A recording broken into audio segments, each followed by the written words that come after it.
mà pe nữa Ờ cho cho. dạ pe rồi dọc pe ăn Qua đó. Sao mày? Mà bây giờ sao muốn về?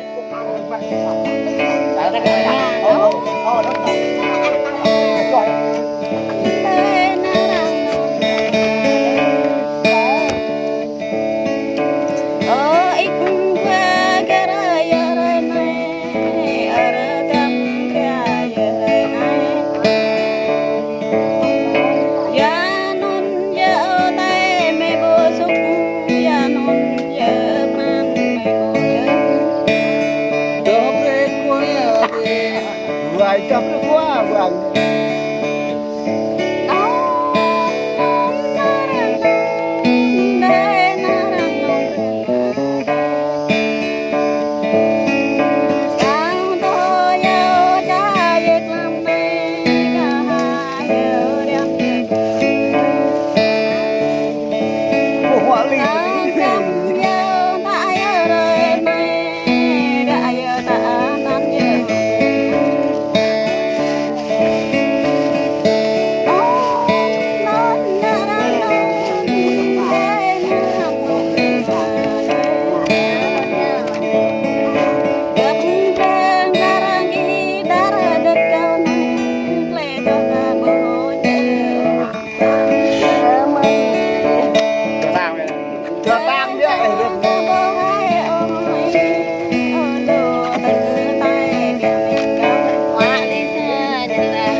ta đang nhắm mặt rồi.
Dạ ba.